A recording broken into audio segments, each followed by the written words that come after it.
Perfectamente. Perfectamente bien. Sí. Creo que hemos logrado exactamente que la gente vean lo que no se recuerde, qué es lo que era aquella pelota, qué es lo que es y lo que ha venido a hacer. Y que comparen. Y ponerlo a la venta. Exacto. No va.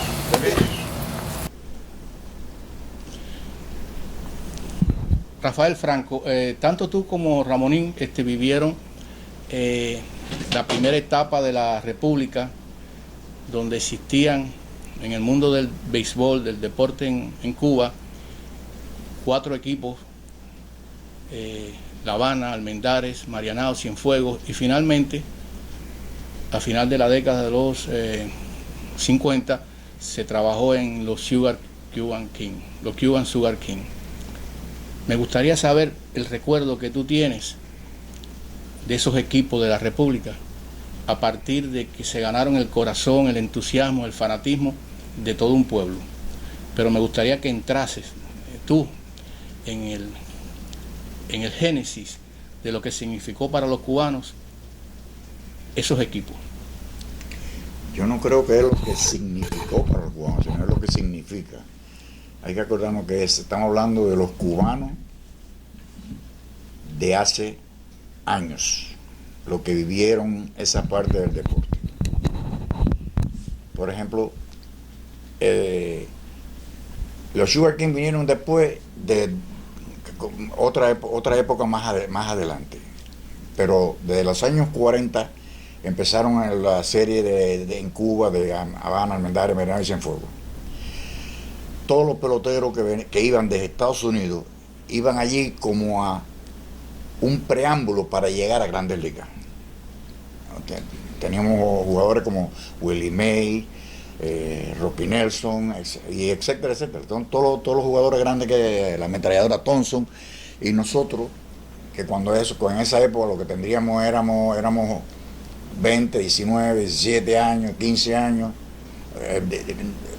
Era algo increíble de poder discutir sobre Habana y Almendares, que eran los dos tines que siempre estaban en la lucha de hacer una lucha de verdad, que en el parque nos sentábamos y esa cosa. Por desgracia. Yo quiero preguntarte, Rafael Franco, las razones por qué Cuba se convirtió en un sitio por excelencia de la práctica del béisbol. El génesis, las razones a que tú atribuyes a el nivel que se logró desde el punto de vista atlético, desde el punto de vista de organización, desde el punto de vista de la cercanía con el béisbol americano. ¿Qué tú crees que los cubanos somos grandes imitadores? ¿Qué tú crees que contribuyó a que el La Habana, el Almendares, el Cienfuegos y el Marianao se convirtiesen en esos íconos deportivos que ahora todos los grandes comentaristas de deporte que han escrito libros le atribuyen a esos equipos unos méritos increíbles para la época? Bueno, primeramente, el cubano de por sí ha sido siempre atleta. En aquella época, antes del señor todo el atleta que se adelantaba a todo el mundo, buscaba ir a jugar esa pelota, porque ellos sabían que ese era el paso que iban a dar para llegar a Grandes Ligas. Estamos hablando de los atletas americanos y que venían de... No, y los cubanos. Y los cubanos. Estamos hablando, por ejemplo, de un Edmundo Moró, estamos hablando de un Valdivieso, estamos hablando ¿tú entiendes? Peloteros que jugaron en esa época y fueron también buenos atletas en la pelota de Grandes Ligas. Es porque Cuba tiene eso, es como algo indiscutible, ¿oíste? Igual que tuvimos boxeadores de peso completo y de peso de esto, y de todos campeones mundiales, que Gavilán, Chiqui Chocolate, toda esa época, no se puede olvidar, no importa lo que hayan hecho ahora, pero no se van a olvidar nunca de eso. El que de verdad vivió eso, no se le olvida. ¿A quién? La gente nueva que no sabe lo que realmente disfrutamos nosotros. Hay una mística del fanatismo de béisbol. Yo recuerdo en Guantánamo, en mi pueblo, habían como unas pizarras alrededor del parque donde la gente se reunía allí para victoriar los jonrones y seguir las carreras que... Es decir, había todo un ambiente de propaganda, de publicidad, de acceso. ¿Tú crees que Cuba fue única en ese aspecto de crear toda una atmósfera alrededor de la pelota que la llevaría a convertirse en el centro por excelencia de esa práctica? En todos los aspectos de propaganda, publicidad, el aprendizaje de las mejores técnicas del momento. ¿Cuba absorbió todo eso? Cuba lo absorbió, y no solamente en eso. Lo que pasa es que hay que ir años atrás para darse cuenta de lo que era la isla de nosotros. Sí. ¿Quién tú crees que fue los que crearon esos póster inolvidables? ¿A quién se le podía haber ocurrido? A lo mejor ustedes no lo saben, a lo mejor lo saben. Del león, del elefante, no. Del tigre, y el otro era el alacrán. ¿Quién pudiera haber sido el genio ese que creó esos símbolos totalmente bucólicos, ¿no? Porque eran de animales? Sí, pero yo me imagino que no sería una sola persona. Yo me imagino que serían, de acuerdo con el team, cada team tiene su ideología de cómo va a presentar, cómo van a hacer el uniforme, cómo va a hacer esto. Entonces ese team tiene gente trabajando con las ideas de cómo iban a hacer, qué es lo que necesitaban ellos, por ejemplo, para representar ese team, qué animal, lo que fuera. Y entonces cada team se dedicaba a buscar y las ideas que tuvieran entre todo lo que estaba en ese team. Entonces salía el alacrán, salía el elefante, salía el león y salía el tigre. Y había un handicap en la época, que no había la televisión tan sofisticada que hay ahora. Es decir, que lo que se hacía, si se hacía bueno, tenían que grandes limitaciones desde el punto de vista de tecnología, desde el punto de vista de difusión y para radio, ¿no verdad? Radio, y bueno, y la prensa. Bueno, sí, pero el juego era una cosa que, por ejemplo, en mi casa estamos mi hermano y yo, y él era del Marinado y yo era de La Habana. Y entonces poníamos el radio ahí para estar fajado con el de eso. Y aparte de eso, él le gustaba el team de Milwaukee Braves, que hoy en día es Atlanta. ¿Okay? Sí. Y a mí me gustaba el Brooklyn. Y siempre estábamos fajados también en la pelota de Grandes Ligas, que la oíamos a través del radio de onda corta, en Cuba. Vamos a pasar ahora a Ramonín Rodríguez.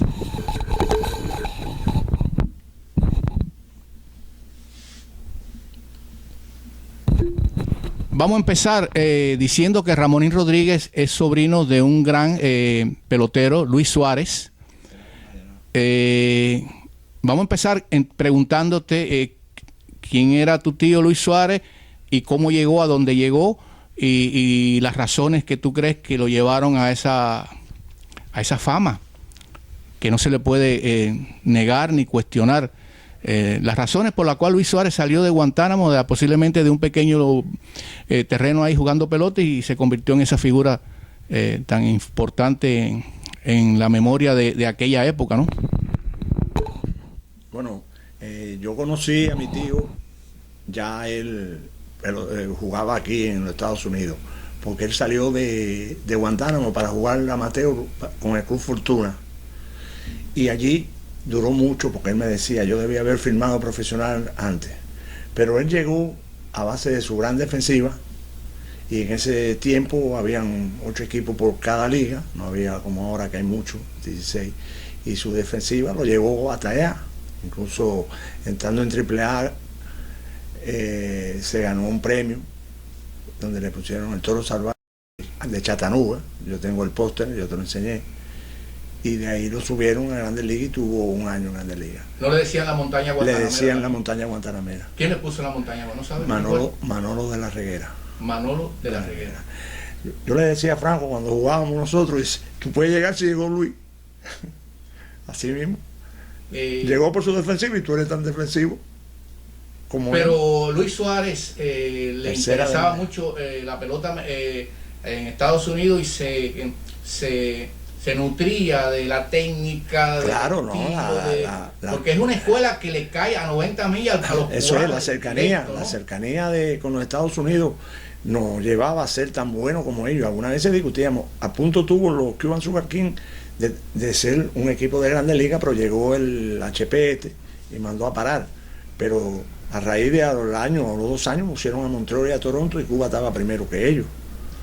¿Cuándo usted, y Franco si quiere puede intervenir, ¿cuándo entró en Cuba el intercambio de peloteros profesionales de los Estados Unidos que iban a Cuba a jugar también? Que yo creo que eso contribuye desde que yo tengo memoria, de los años 40. De los años 40, la pelota era de invierno y entonces aprovechaban los directores o general managers de los grandes ligas mandar a sus peloteros que tenían podían potencial a jugar en Cuba, la liga de invierno o la liga de grandes ligas es en el verano, y allí tenían coach y managers que representaban a esos teams y le veían y lo ayudaban y entonces regresaban y eran estrellas en grandes ligas. Franco me ha dicho una cosa muy interesante de que la radio era lo que determinaba toda esa atmósfera increíble de aquella época de la fanaticada. Por cierto, llegó la revolución y ya quitó hasta de no decirle fanáticos, sino aficionados. Un vocablo bien pobre, bien soso, ¿no? El fanático tiene una fuerza increíble, porque realmente las personas que les gusta la pelota, yo me he dado cuenta que lo primero que hace es que se les salen las venas del cuello, porque les gustan discutir y es muy agresivo el intercambio de opiniones con relación a ese deporte. Franco me decía que la radio, ¿quiénes fueron para ti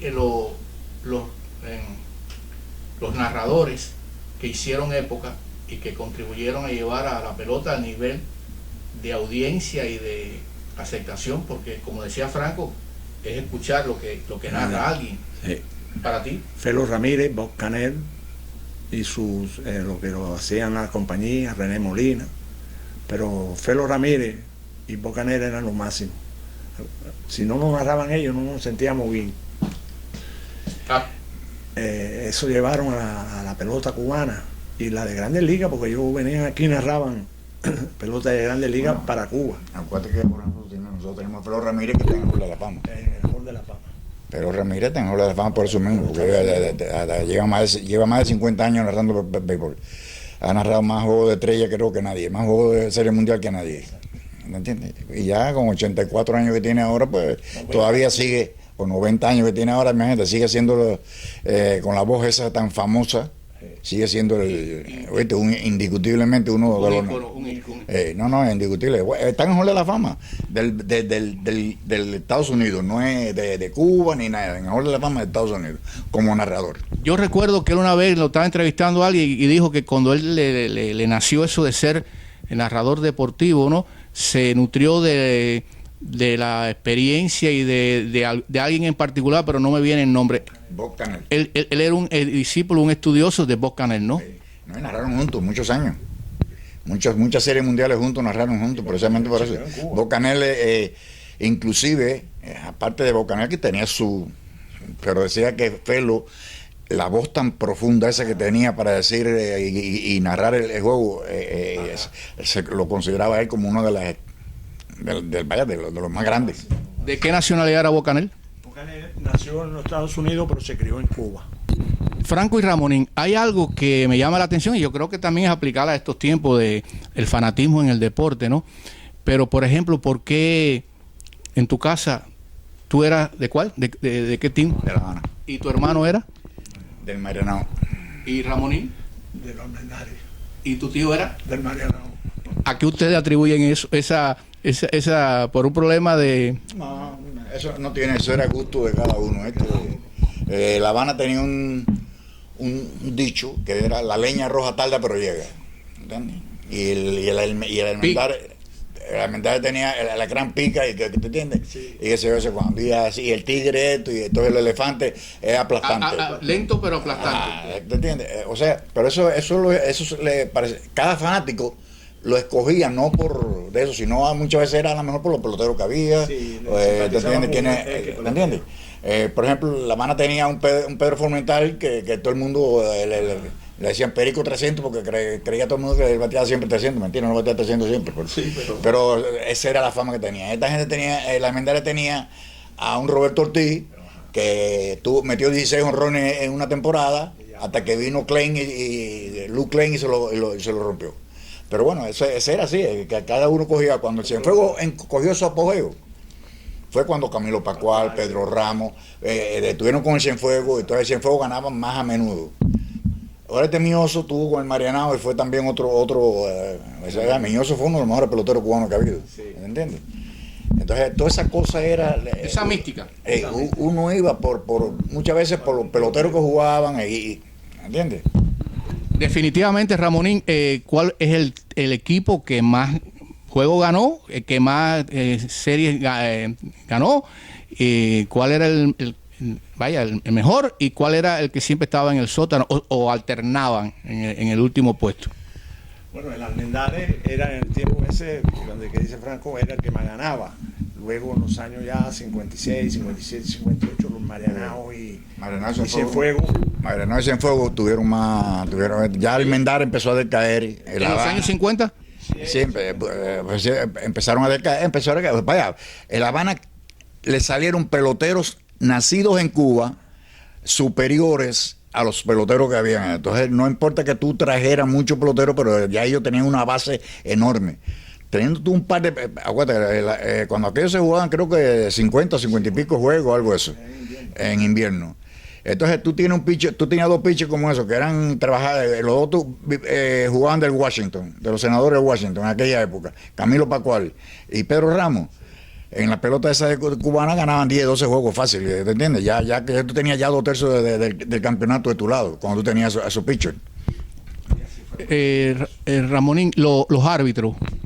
Los árbitros en aquel tiempo, nosotros creíamos que eran los mejores, y creo, como a Maestri, Armando Rodríguez, el Chino Valdivia, y así, eran buenos, eran tremendos. Sí, oye, acuérdate una cosa, hoy en día hay árbitros cubanos trabajando en Grandes Ligas. O sea que siempre el cubano ha excedido en todos los aspectos lo que es en el deporte. No solamente como jugadores, sino como árbitros también. Han sido buenísimos. ¿No? Como dirigente de equipo y todo eso. ¿Pero a qué ustedes atribuyen la influencia americana, el béisbol americano en parte, que los cubanos somos una esponja, que somos grandes imitadores y que después nos vamos por encima o porque... ¿Qué pasó? No. Yo elimino la palabra imitadores. Ajá. Tú tienes que buscar ahí que es como tú dijiste, la esencia del cubano de por sí, como atleta, es vastamente superior. Desde el punto de vista que cuando estamos hablando de la época de eso, del 59 hacia atrás, ¿oíste? Casi el 90% de los atletas latinos eran cubanos. Habían 65 peloteros cubanos en el año 59 en las Grandes Ligas, y no había todavía un dominicano. Sí, quiere decir que los cubanos fueron precursores en la pelota americana. Ajá. No, pero vaya a ver. Los latinos precursores en la pelota de Grandes Ligas fueron los cubanos. Sí. Tú veías, por ejemplo, en el año 54 tuve como la segunda base de los indios de Cleveland, que fue champion bate, Beto Ávila. Tú veías, por ejemplo, después de unos años más adelante, que vino de aquí de República Dominicana, sí. ¿Cómo se llama? El que está en el Hall de la Fama. Oh, sí. ¿Oíste? Bueno, Carú era panameño. Después Carú, pero el piche. Ah, concho, el piche Marichal. La primera base que también que era de Boricua, ¿oíste? Sí. Ellos estaban en el Hall de la Fama, pero eso vinieron un poco más tarde, ¿viste? Comprende la cantidad. Después ya en los años 60, cuando esa gente empiezan a salir, todos esos peloteros. Exacto. Pero es desde que no salir más bien, ya los cubanos no podían salir a Cuba. No pueden hablar los dos. Los cubanos ya no podían salir a jugar pelota a Grandes Ligas. Entonces, ¿qué lo sucede? Los dueños de equipo y esas cosas empezaron a buscar otros lugares. Venezuela. Estamos grabando. ¿Hubo algún resquicio en la Cuba republicana de que hubieran artículos, hubieran organizaciones, hubieran grupos que cuestionasen el béisbol cubano, buscándole fallas por aquí, denunciando cosas, o eso no se vio mucho? Los cuestionamientos empezaron con el triunfo del comunismo. Sí, pero estamos hablando en la época, En la época republicana, Jamás. no, jamás. no hubo un gran nunca debate nacional Nada. sobre el problema de la corrupción, No había No corrupción. había corrupción porque los tines no eran políticos. Acuérdate, no había corrupción. No había corrupción. Cada tin tenía sus dueños, su dueño o sus dueños. Y después esos dueños, ya te digo, trabajaban con la Grandes Ligas. O sea que no había ningún problema. Se regían por lo que hacían en Grandes Ligas. Y eso es lo que pasaba con esos tiendas. O sea que no había ningún tipo de corrupción ni nada de eso. Todas esas cosas que se ven hoy en día, eso ya no existía en esa época. Aquella era una época limpia. Bueno, vamos a partir de esto. Yo quiero llegar a esta etapa. Había razones para cercenar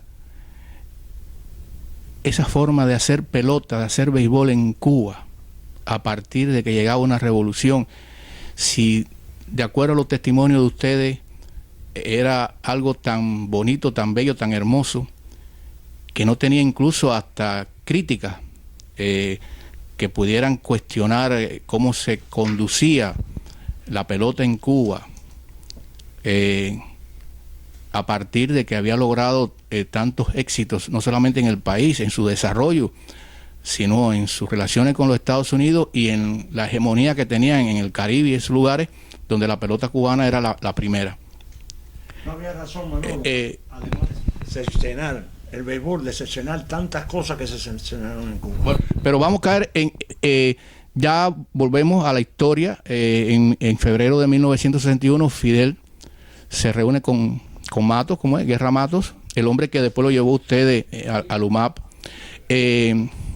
con Llanusa, el Che Guevara y Juan Almeida, y deciden crear en el pueblo cubano un pueblo espartano, que eso lo dijo Fidel Castro. En ese mismo año creó el artículo 634, donde determinó que el deporte en Cuba tenía que ser obligatorio. No le preguntó a ningún padre si estaba de acuerdo en que sus hijos se les fuera a imponer ese tipo de práctica.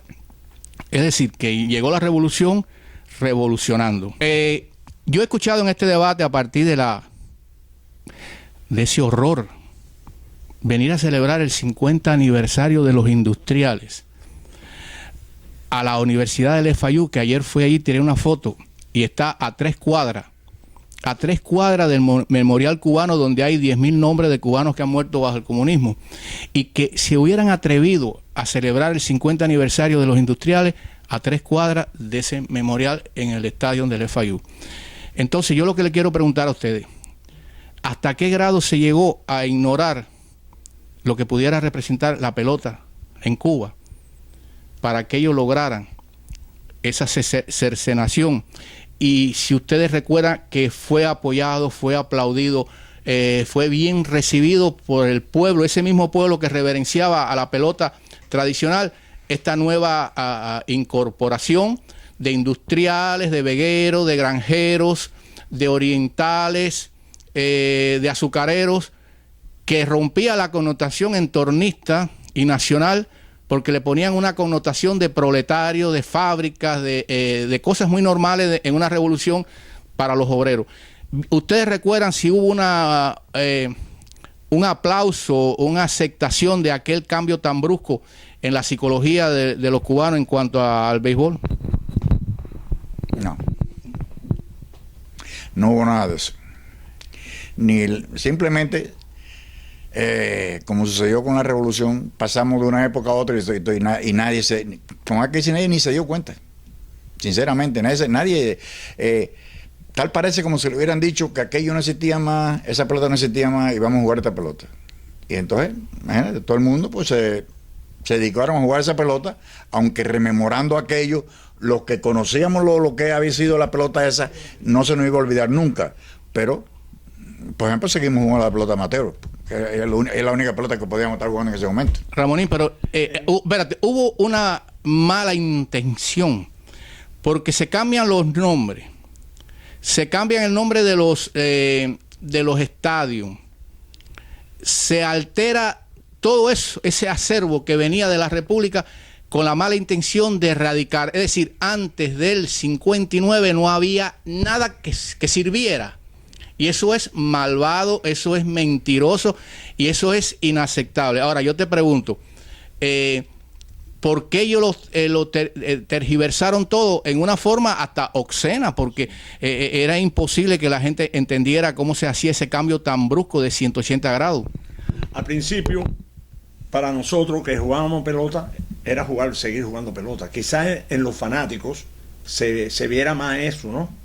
De que, ahora tengo que ver a los vegueros y antes veía a las Mendares, pero nosotros no, para nosotros era seguir jugando pelota. Y por eso a lo mejor nos dimos menos cuenta de la fragilidad de nosotros mismos. ¿Y comprende? Y entonces, poco a poco, al pelotero... definitivamente el régimen se adhirió a la política de los países del campo socialista que practicaban el amateur y no el profesionalismo. Para ellos el profesionalismo era lo peor del mundo, pero ahora, de acuerdo al testimonio de ustedes, el profesionalismo en Cuba no fue negativo, no fue malo, no fue nada, era una cosa normal. Ahora bien, ellos se subordinaron a esa, cumpliendo el internacional. Los comunistas son internacionalistas, ellos no son nacionalistas. Entonces ellos aceptaron, incluso trajeron una cantidad enorme de técnicos de los países del campo socialista para preparar el amateurismo en Cuba. ¿Tú entiendes? Entonces, la pregunta mía, ¿cómo se pudo lograr hacer todo eso? Y que nadie reaccionase, el mundo exterior, que nadie criticase, Estados Unidos, ese cambio que se hizo tan terrible. ¿No hubo reacción de parte de nadie? El mundo exterior nunca quiso oír lo que pasaba en Cuba o en cualquier país socialista antes de que Cuba se convirtiera en comunismo. Nunca quiso oír. Y entonces se miraban para el otro lado cuando tú le hablabas de, oye, mira, hicieron esto, le quitaron todas las propiedades a los dueños, fusilaron a no sé quién, mataron a tanto. Eso, nada, no querían oír. ¿Por qué? Porque todo era envidia. Acuérdate una cosa. Si tú te pones a analizar lo que hizo el viejo barbú ese, todo lo hizo inteligentemente. Han pasado 50 y pico de años, han pasado 14 presidentes y ningún presidente de Estados Unidos se preocupó, nunca se preocupó por lo que estaba pasando en Cuba. No sé, Cuba es una islita, ¿qué va a pasar? No, ahí no pasa nada, esa gente déjalo de lado, esa gente no se molesta. Es más, quizá inclusive hayan apoyado al señor Castro por conveniencia propia, los Estados Unidos, por conveniencia propia. ¿Ok? Porque así hacían los negocios que podían hacer. Pero hay una cosa que hay que abordar. En el momento que Cuba deja de ser ese béisbol precioso que era de la República, Cuba contrajo una serie de compromisos a partir del amateurismo, porque el amateurismo en el campo comunista era para lograr medallas, lograban prestigio, lograban victorias, que era muy importante en la política, la propaganda de ellos. Pero la historia nos dice en Helsinki, cuando vinieron las Olimpiadas de Helsinki, llegaron, que le dieron entrada a los rusos, a los soviéticos. La historia nos dice que hicieron horrores, incluso no quisieron ir a las Olímpicas, ellos fueron a un campamento militar que tenían. Es decir, desde que llegó el amateurismo ese manejado por los comunistas, creaba constantemente problemas, confusión, injusticia, agresiones. Ahora, la pregunta que yo le hago a ustedes. Tú, Ramonín y Franco, ustedes aman el béisbol, lo han practicado, lo recuerdan, están siendo capaces ahora de dar su testimonio en esto que está ocurriendo. ¿De qué tú fuiste víctima cuando llegó ese tipo de deporte oficial en el caso de tu persona? ¿Qué te ocurrió? ¿Qué te pasó? Me eliminaron y me mandaron para la JUMAT. Siendo yo pelotero, trabajaba y de todo. No tenía nada de homosexualismo, como decían que mandaban nada más a la gente para allí, ni nada. ¿Qué? ¿Que era católico? Ok. ¿Cuánto en Cuba todo el mundo era católico casi?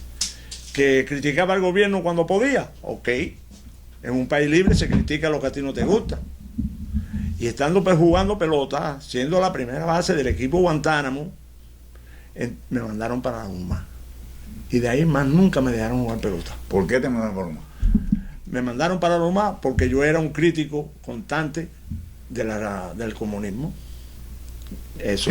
Ramonín, y creo que lo que se hicieron cargo de patrocinar y de apoyar ya el deporte en comunista, generalmente le daban entradas a los atletas en el Ministerio del Interior, para ellos justificar de que como eran amateurs tenían que no podían ganar un sueldo como profesionales. Entonces parece que el Ministerio del Interior jugó un papel importante y el MINFAR, ¿no?, en aceptar a todos esos atletas y ponerlo en su nómina, ¿no? Exactamente. Ellos le pagaban cuando veían un pelotero o un atleta que tenía potencial, lo metían en esos lugares y ya entonces no tenía que ir a buscar trabajo a otro lugar que le impidiera practicar más y toda esa cosa. Entonces eran del MINFAR y o de empresas que se podía dar el lujo de tenerlo y que no trabajaran. Eso es. ¿Qué experiencia tú tienes en eso, adversa? Un hombre que tenía una gran posibilidad de haber llegado a altos niveles en la pelota de Cuba, con la tercera base y otras bases que tú jugabas. Ramón lo que está hablando es correcto, eso es correcto. Eso de meterlo en una unidad militar era lo más fácil para que ellos no tuvieran que trabajar, nada más que dedicarse a jugar pelota o boxeo o lo que fuera, pero era exclusivamente eso, no tenían que hacer eso. Si hubiera estado en una empresa como tuve yo, entonces a mí me tenían, por ejemplo, que me tenían que estar pagando a veces cuando yo me tenía que ir a jugar, me faltaba 15 días, 20 días de eso, me tenían que estar pagando. ¿Okay? Pero después de eso ya yo no tenía que practicar pelota, tenía que seguir trabajando. Sí. Esa gente no, esa gente se pasaban todo el tiempo jugando pelota nada más para eso, porque era lo que ellos necesitaban para presentarlo al mundo como que Cuba era lo máximo en deporte. Ganamos 100 medallas, ganamos 80 medallas, mentira, no ganaban 15, 20 medallas, ¿viste? Y los demás eran medallas de un equipo que eran 19 y ellos contaban 19 medallas como una, en vez de una, ¿viste? Y entonces, estamos viendo esa es la época en que supuestamente, la época de oro de Cuba en el amateurismo. Ahora estamos en la época actual, donde se ha dado cuenta, que eso que hicieron fue un error. Ahora están tratando de ver cómo inclusive permiten a esos atletas jugar profesional, pero que pueden regresar a Cuba. Pero eso es cínico. Eso es cínico. ¿Qué es lo que ha hecho Fidel que no sea cínico? ¿Qué pasa? Eso, todo lo que ha hecho Fidel es cínico. Desde que él llegó ahí y empezó a hablar, empezó a comerse el cerebro a todos los cubanos.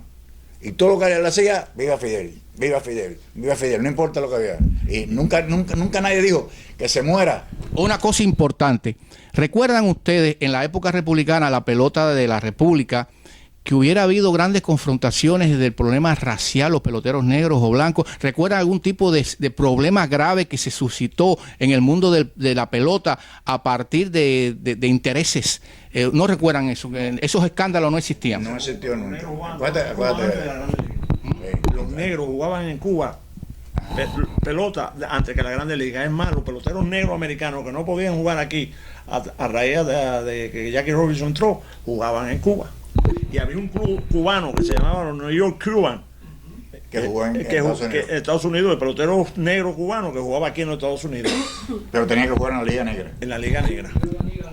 Hasta que Jackie Robinson rompió la barrera, ¿viste? Del negro en el béisbol. Antes de eso, todo tenía que jugar en la Liga Negra de Estados Unidos, donde había tanto jugadores buenos, negros como blancos, pero no le permitían jugar. Y en Cuba jugaban blanco y negro, estrellas, juntos. Es más, no solamente como atleta, sino como ciudadano, como ciudadano, en donde quiera, en la calle, en donde quiera tú veías el negro y blanco juntos, no había ese problema nunca. Bueno, entonces eso me lleva, en el año 60, por ahí, los hispanoamericanos en Kingston, Jamaica. Creo que había un team de levantamiento de pesas de Guantánamo. Muchos eran de Guantánamo. Creo que hay un famoso guantanamero, creo que de apellido chino, que logró, Wong, no sé. Es la primera vez que se registra un problema donde desde las gradas algunos cubanos decían, quédense. Y ahí fue donde la primera vez que le fueron para arriba a esos exiliados que estaban ahí y rompieron hueso, cabeza y dijeron horrores. Después creo que Echevarría, el catcher Echevarría en Winnipeg, otro cubano le pidió que se quedaran y eso, y cogió un bate y le entró a batazo. Y es decir, que a partir de ahí ha venido todo un rosario de agresiones, de violencia en deportistas. A partir de aquella frase lapidaria del comandante cuando en el Cerro Pelado dijo, denle duro a los gusanos. Ahora bien, todos sabemos lo que le pasó a Teófilo Stevenson cuando vino en el aeropuerto de Miami. Un cubano le dijo algo y le sacó 3 dientes. Lo cogieron preso. Creo que Aruca dio la fianza, regresó para Cuba y más nunca regresó hasta que se murió. Tenemos el caso de Pedro Tamayo, un gran trovador cubano que fue a Indianápolis, que creo que en aquel tiempo él militaba en el CID. Fue a Indianápolis y en las gradas estaba tocando su guitarra, y Juan Torena le ordenó a los boxeadores y a los peloteros que le fueran para arriba y le rompieron 3 costillas. Que a partir de ahí él se ha quitado de todo. ¿Te acuerdas que lo quisimos una vez entrevistar y él no quiso? Pero no quiso. Tenemos el caso, incluso ahora, de Tintorero. Tintorero, que esta foto del que va a ser manager, del que quería ser manager de los industriales de allá, ¿cómo se llama? Javier Méndez es el que aparece en una foto agrediendo a Tintorero.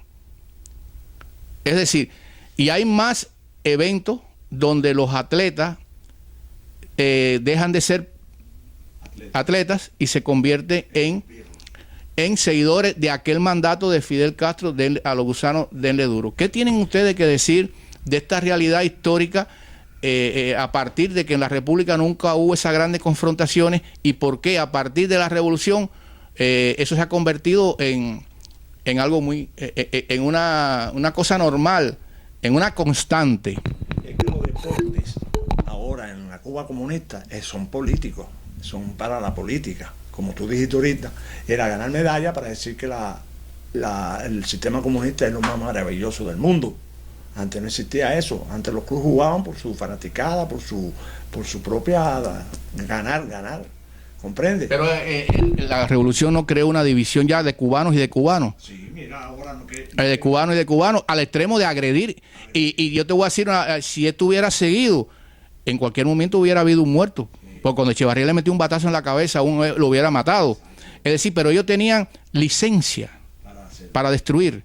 A partir de una consigna del comandante en jefe, el creador, y ahora vamos a ir a lo que en la ceniza, en los escombros de ese béisbol de la República de Cuba tan bello que ustedes acaban de testimoniar, que tenía muy pocas manchas. En los escombros de eso surgen los industriales, los vegueros, los mineros, los azucareros, ¿cuál es la otra? Los granjeros, todo eso. Es decir, surgieron de esos escombros, de esas cenizas, surgieron estos nuevos equipos. Y entonces, como ahorita lo acaba de decir Franco, y lo dijo a Arnaldo, hay un proyecto ya de regresar el deporte cubano al profesionalismo, y están usando una serie de subterfugios, una serie de avenidas. Ahora creo que el hijo de Fidel Castro creo que se va ya a profesionalizar lo de Latinoamérica, no, del Caribe, ¿no? Ahora creo que ha habido un intercambio aquí de peloteros. Bueno, a partir de ese gran proyecto, entonces, ¿cómo es posible que los que recordamos el gran crimen gratuito, no era necesario, que se hizo, venga a celebrar a 3 cuadras de donde está el memorial cubano de 10.000 cubanos, entre ellos está mi primo, a celebrar el 50 aniversario de los industriales, y donde los que formaron parte de los industriales de un lado y otro se están prestando eso? Yo estoy convencido de que son 3 generaciones. Hay 2 generaciones que vivieron de esos equipos, pasaron momentos agradables, se volvieron fanáticos, no, porque ellos dicen que la palabra es aficionado de los industriales y todo eso. Hay 2 generaciones que vivieron con eso, pero yo creo que es criminal que ellos no miren atrás y no respeten lo que vivió la primera generación y pasan por arriba, ridiculizan y hacen cosas feas que no se pueden permitir. ¿Qué tú tienes que opinar, Ramonín, sobre esto de celebrar el 50 aniversario a 3 cuadras donde está el Memorial Cubano, que es una parte de la historia de la lucha de los cubanos contra el comunismo?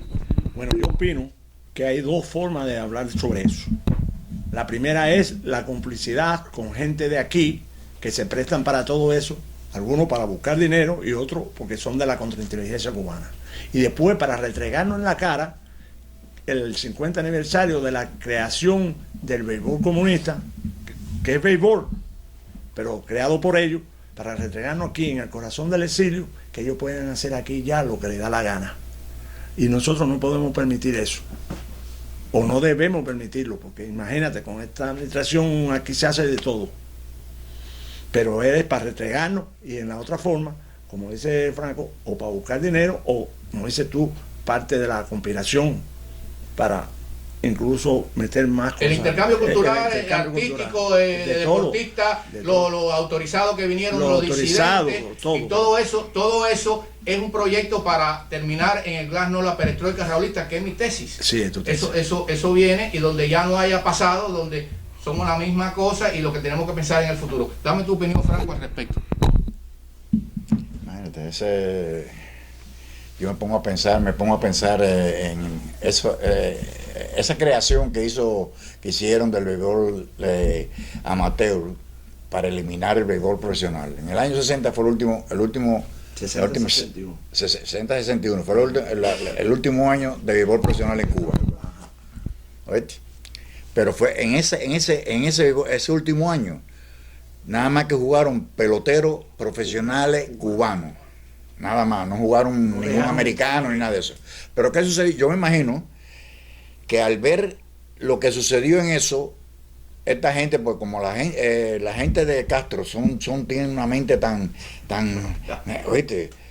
Dijeron, esto no puede caminar más. ¿Por qué? Porque esta gente ya no pueden seguir ofreciendo lo mismo y lo mismo y no más. Nosotros tenemos que eliminar esto. Tenemos que acabar con lo que es el profesionalismo, empezar a coger las masas, envolverla en lo que es el amateur, ¿oíste? Y de ahí en adelante empezar a crear, y que toda esa gente que va subiendo en el amateur, nosotros podemos dominarla.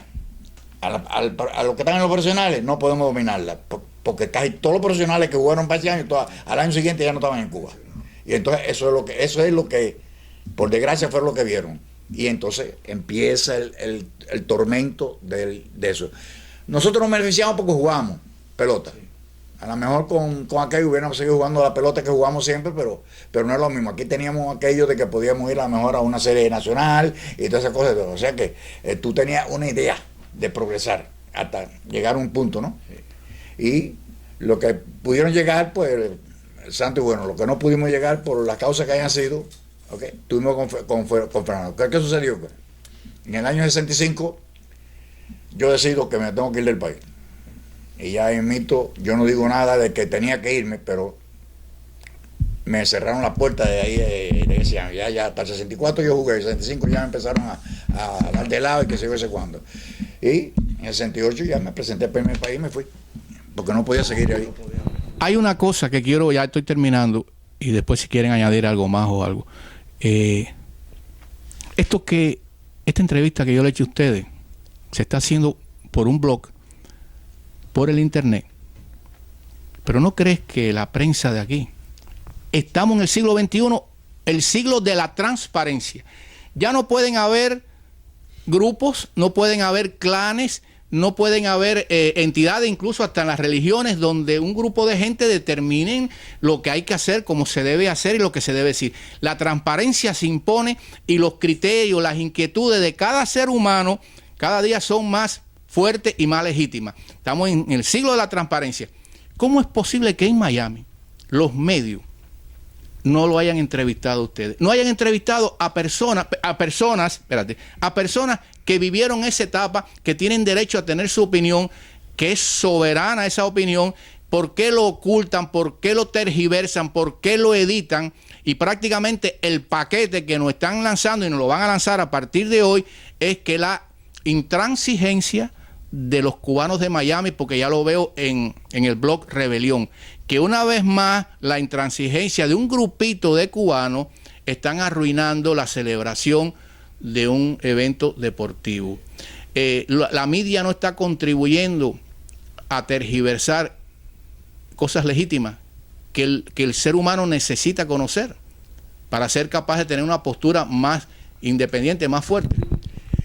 La media está controlada por la izquierda y por eso se hacen eco de los pocos que hablan en contra de eso. Si ustedes no hablan con la gente de Fayú hace eso como si no hubiera pasado nada, comprende, y le hubiera dado el estadio.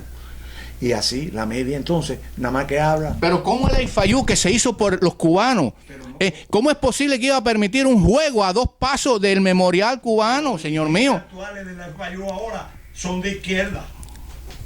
Y así casi están viajando a Cuba y todo ese tipo de... Es lo que está haciendo porque, Tampa. La dona Chalada en la Universidad de Miami de izquierda completamente. Aquí todos son de izquierda. La prensa, Manolo, la prensa, la media, como tú le estás diciendo, todas son de izquierda. Y hay un elemento, ahora te voy a escuchar a ti, hay un elemento muy grave en esto, que prácticamente los que están creando corriente de opinión, tanto en la radio como en la televisión, ya no son ni cubanos. Porque, por ejemplo, la radio cubana aquí, desde que Univisión agarró todo eso, ha neutralizado y a Pérez Roura, a Ninoca, todo el mundo lo ha neutralizado. Y la televisión, en el canal 41, el canal 22 y estos lugares, prácticamente los que están dirigiendo la noticia y la están tergiversando, la están seleccionando, no son cubanos. Además, todos los productores, no los que leen la noticia, casi todos los productores son de personas recién llegadas, hace 5, 10, 15 años de Cuba, es decir, formadas allá. Fíjate en los productores, que son los que dirigen la televisión. En el caso deportivo está Jiqui Quintana, está el esposo de... Armando Fernández. Jorge Ebro. Y el que está casado con la Guantanamera, la Balmajó. Sí. Bobby Salamanca. Otra cosa que quería decir. Se cambió todo cuando la revolución tomó y cogió el deporte. Hasta el jonrón ya no se decía, se fue. Ahora era en la zafra de los 10 millones. ¿Cómo era? Se dio el primer corte, segundo. Eso fue Salamanca. Sí, el que está en la guardarraya. Señor mío, pero vaya, se llegó a un grado de... Ellos querían eliminar todo. Lo querían eliminar. Esas son las revoluciones. Así son las revoluciones. Todo lo que fuera en inglés, la palabra en inglés, todo lo eliminaron. Ya no era choreto, era campo corto. El campo corto. ¿Comprende? El strike era buena. Y bola, bola, una cosa así. Entonces ellos cambiaron todo porque querían eliminar todo lo que fuera referente al imperialismo, según ellos. Sí. Todo lo que fuera referente, ellos querían eliminarlo. Ahorita dijiste algo, por ejemplo, de transparencia. Sí. Nuestro presidente, desde hace 4 años, está hablando de transparencia. Y nunca ha habido un político menos transparente que el señor Obama. Barack Hussein Obama. No ha habido nunca. Tú eres un hombre que se ha dedicado simplemente a estar diciendo, engañando al pueblo americano. Y el pueblo americano es medio oveja. Sí, me parece que sigue todo lo que hablan, toda la basura que hablan, lo sigue. Porque oye, desde Benghazi, lo que ha hecho el holder ese con el NSA, con el otro, con todas esas cosas que han salido y todavía no se ha resuelto nada, nunca le han dicho al pueblo americano. Con el problema de los misiles, la administración esta no ha hablado nada. No, después hablaremos. Pero más pruebas se necesitan. No se refiere a la pelota, pero yo sé, no, pero el béisbol es lo mismo que la transparencia que nos está dando. Sí, pero eso es en los centros de gobierno, pero en el pueblo ya la gente tiene acceso a una información que antes no tenía. Y esto está cambiando el mundo. ¿Tienen algo que decir para concluir? Si hay algo que se nos quedó en el tintero. Viva Cuba Libre. Viva Cuba Libre. Y cualquier cosa que se nos haya olvidado, nos avisa que nosotros volveremos.